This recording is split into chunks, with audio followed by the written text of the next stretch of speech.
मजुरांना पैसे दिले त्यावेळेस शिवाजीराजे मोहीम करून कर्नाटकमध्ये आले आणि कर्नाटकमध्ये आल्यानंतर कर्नाटकमध्ये एक बेलवाडी नावाचा ठाणा आहे आणि त्याच्या ठाणेदारी सावित्रीबाई देसाई आहेत.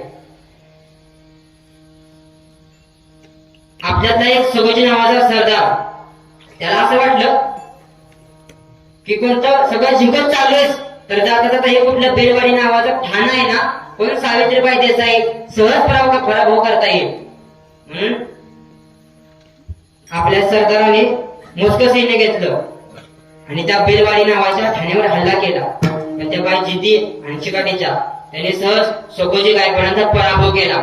आपला पराभव झालाय हे जर राजाला कळालं तर म्हणून सगोजी गायकवाडीने अजून प्रचंड बळ घेतलं, अजून सैन्य घेतलं आणि पुन्हा एकदा त्या बेलवाडी नावाच्या ठाण्यावर हल्ला केला.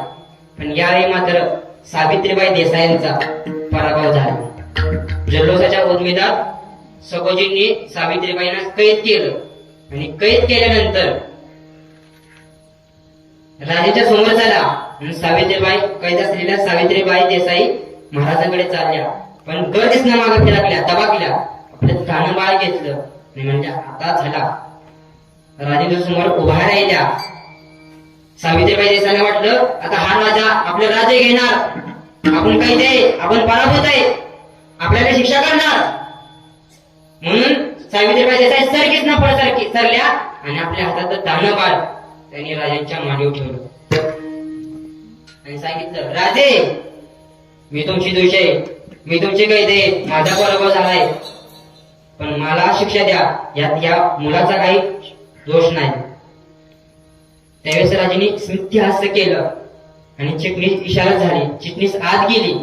चिटणीसनं वाटीत दूध आणलं आणि शिवरायांनी राजेंनी महाराजांनी त्या बाळाला आपल्या मांडीचे ताणं बाळ होतं त्या ताण्या बाळाला त्या चमच्यानं दूध पाजलं.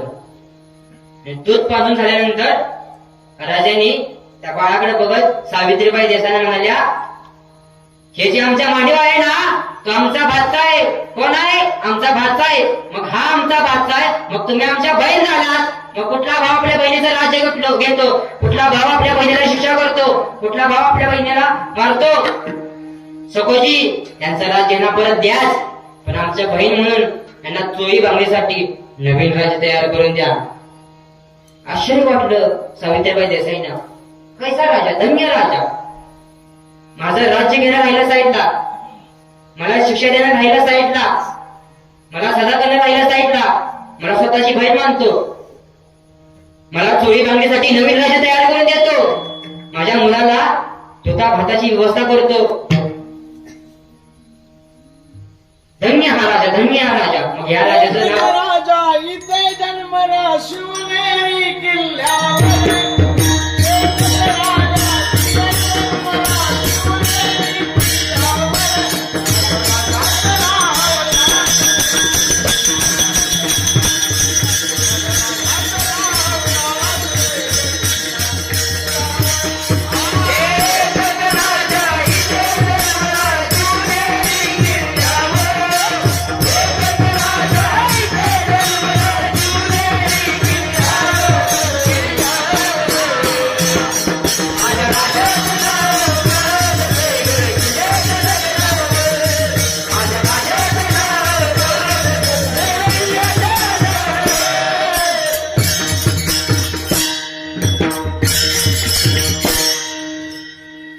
या राजाचं नाव चिरंतन राहिलं पाहिजे. मग काय करायचं म्हणून सावित्रीबाई देसाईंनी 3 दगडी शिल्प तयार केली.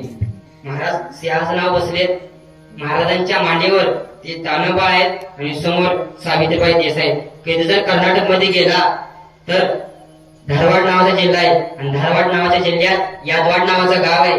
यादवाड नावाच्या गावात हनुमानाचं मंदिर आहे आणि त्या हनुमानाच्या मंदिरात सावित्रीबाई देसाईंनी कोरलेलं महाराजांच्या हयातीत महाराजांचं हे दुसरं स्मारक आहे कर्नाटक मध्ये. एवढंच नाही तर ज्या प्रतापगडावरती शिवरायांनी अफजलला पाडला, त्याचा प्रताप बाहेर काढला, त्याच प्रतापगडावरती माझ्या राजांनी आई भवानीचं मंदिर उभा केलं. त्या आई भवानीच्या मंदिरावर त्या मूर्तीची प्राण प्रतिष्ठाना होती. स्वतः राजे पालखीला खांदा देत होते आणि खांदा देऊन चालत होते. मिरवणूक चालली होती. राजाने बघितलं एका कोपऱ्यामध्ये काही लोक लांबूनच दर्शन घेत आहेत. महाराजांनी हात मारले, अरे जवळ या, दर्शन घ्यायचंय ना, जवळ या.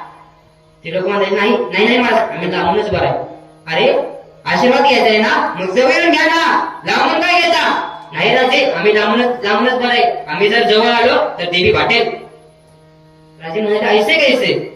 तुम्ही तेच पाठवलं ना ज्यांनी आई भवानीची मूर्ती तयार केली. तुम्ही तेच पाठवलं की ज्यांनी आई भवानीची मूर्ती तयार केली. तुम्ही मूर्ती तयार केली, ती जर देवीचं रूप घेत असेल तुमच्या हाताने आणि तुम्ही शेवल्यानंतर ते वाटते, ऐसे कैसे? पुढे या. एवढंच नाही तर त्यावेळेस माझ्या राजाने क्रांतिकारी निर्णय घेतला. त्या ज्यांनी आई भवानीची मूर्ती बनवली होती ना, त्याच पात्रवाट्या करून त्या आई भवानीच्या मंदिराची प्राण प्रतिष्ठा केली. हे माझ्या राजाचं अफाट मोठं